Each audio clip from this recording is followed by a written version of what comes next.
My name is Danny. I am 27 years old. And for most of my life, I was the family disappointment. At least that's what they made me believe. Every dinner felt like a performance review. Every achievement I tried to share turned into a joke. Another business idea? My dad would laugh. You can't even keep a normal job. My mom would shake her head slowly like I was some unfinished project. And my older brother, he didn't even hide his smirk. I remember the night everything changed. I told them I wanted to quit my stable office job and start my own digital marketing agency. Silence, then laughter. Real laughter. The kind that burns into your skin. Danny, you're not CEO material, my father said. You don't have leadership blood. Leadership blood? I didn't know ambition required a blood test. That night I didn't argue. I didn't defend myself. I just smiled. A small smile. Because something inside me had shifted. If they already saw me as a failure, then I had nothing to lose. I moved into a tiny studio apartment 2 weeks later. The kind with thin walls and a broken heater. I worked from a second-hand desk that wobbled every time I typed. My first client paid me barely enough to cover groceries. There were nights I stared at my ceiling thinking, what if they're right? What if I am delusional? But every time doubt whispered, their laughter echoed louder. And instead of breaking me, it fueled me. I learned everything. Sales psychology, branding, negotiation. I failed campaigns, lost clients, cried quietly at 2 a.m., but I never told them. Because this time, I wasn't asking for permission. I was building in silence. 6 months later, I had 5 clients. A year later, 12. By year 2, companies were reaching out to me. Not the other way around. And suddenly the girl who wasn't CEO material was signing contracts, bigger than her father's annual salary. But they didn't know that yet. Because whenever they asked how I was doing, I'd shrug. It's okay. And they'd nod with that same pity.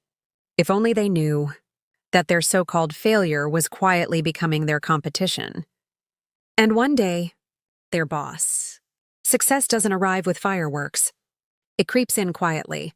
At 3 a.m. emails, at contracts signed without celebration, at numbers growing in spreadsheets no one sees. By the time I was 25, my agency wasn't small anymore. We had a team of 8, then 15. I rented a modest office downtown. Not fancy, not glamorous, just clean glass walls and ambition in the air. The day my parents visited was the day I understood something important. They weren't proud. They were curious. Curious if I had finally settled. My mom walked in and looked around slowly. This is cute, she said. Cute, that word again. My dad tapped on one of the desks. So you're managing all this? I nodded. He didn't look impressed. My brother leaned back in his chair and whispered, let's see how long this lasts. I smiled. Because what they saw was only the surface. What they didn't know was that 2 months earlier, I had acquired a struggling corporate firm quietly. The same firm my father had worked at for 18 years. The same company my brother had just joined as a financial analyst. I didn't tell them, not yet. The acquisition wasn't public. My name wasn't announced. Everything was structured through holding companies and silent partnerships. Why? Because I wanted to see something. I wanted to see how people behave when they think you have nothing. 2 weeks later, my father complained at dinner about new management. Some young investor bought major shares, he said angrily. Thinks they can change everything? I sipped my water slowly.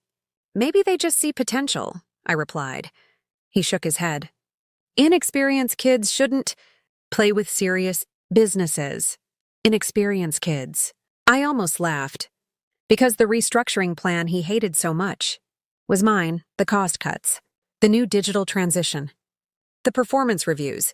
All signed off by me, Danny, 27, the family failure. And still, I stayed quiet. Because revenge isn't loud, it's patient. The real turning point came 3 months later. Revenue started climbing. Efficiency improved. Departments were reorganized. The company my father once called stable but outdated was now growing faster than ever. And with growth came power. One morning, my assistant walked into my office. The executive board wants to formally introduce the new majority owner next week. I looked out at the skyline through my glass window. It was time, not for humiliation, but for truth. That weekend we had a family dinner again. My father was stressed. There are rumors of layoffs, he said. New management wants results. My brother looked nervous too. For the first time, I didn't see arrogance in his eyes. I saw uncertainty. Well, I said softly, maybe the new owner values effort. They barely reacted. Because why would they? To them, I was still figuring life out. Monday arrived. The boardroom was full. Executives whispering, directors adjusting ties, and then the announcement came. Please welcome our majority shareholder and new executive chairwoman, Danny Rivera. Silence, absolute silence. The door opened, and I walked in. Not in revenge heels, not in dramatic slow motion. Just calm, professional, certain. My father's face drained of color. My brother's jaw tightened. I didn't smirk. I didn't taunt. I simply took my seat at the head of the table. Let's talk growth strategy, I said. Because this wasn't about proving them wrong. It was about proving myself right. After the meeting, my father approached me privately. You own this company? I nodded. He searched my face like he was meeting me for the first time. Why didn't you tell us? I paused. Because every time I told you my plans, you laughed. He didn't reply. For the first time in my life, he had nothing to say. Power feels different when you've been powerless. I didn't fire them. I didn't embarrass them publicly. That would have been easy. Instead, I implemented performance-based evaluations across all departments. Equal standards, no favoritism. My brother had to present quarterly reports directly to me. The first time he entered my office, he knocked. That sound alone meant more than any apology. Ms. Rivera, he said formally. Ms. Rivera. Not Danny, not dreamer, not failure. My father struggled at first. He wasn't used to taking instructions from his daughter. But I never disrespected him. I gave him measurable goals, clear expectations, support where needed. Because leadership isn't revenge, it's responsibility.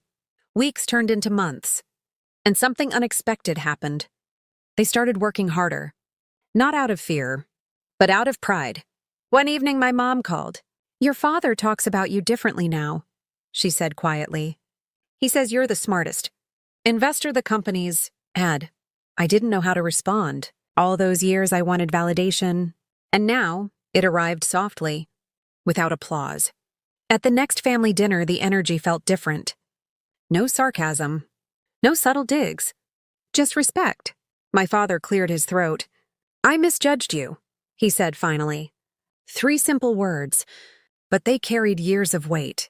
I wasn't angry anymore, because the truth is, their doubt built me. Every joke, every dismissive comment, it forced me to rely on myself. And maybe that's the greatest revenge of all. Success so undeniable. It rewrites the story people told about you. Today I am still 27, still ambitious, still learning, but no longer seeking approval. My name signs their paychecks, yes, but more importantly, my name signs my own destiny. People think revenge is about humiliation. It's not. It's about elevation. It's about walking into rooms that once rejected you and owning them without bitterness. When I look back at that wobbly desk in my tiny apartment, I smile. Because that girl didn't know she would one day control boardrooms. She just knew she refused to quit. My father now asks for my advice on investments. My brother stays late to impress the executive chairwoman. And my mom? She tells relatives proudly, our daughter runs the company. Funny how narratives change. If you're listening to my story right now, feeling underestimated, mocked, doubted, remember this. Silence is powerful. Growth is quiet. And timing is everything. Let them laugh. Let them doubt. Let them underestimate you. Because one day, when your name is on the contract, on the building, on the paycheck, you won't need revenge. Their silence will be enough. And trust me, nothing is louder than that.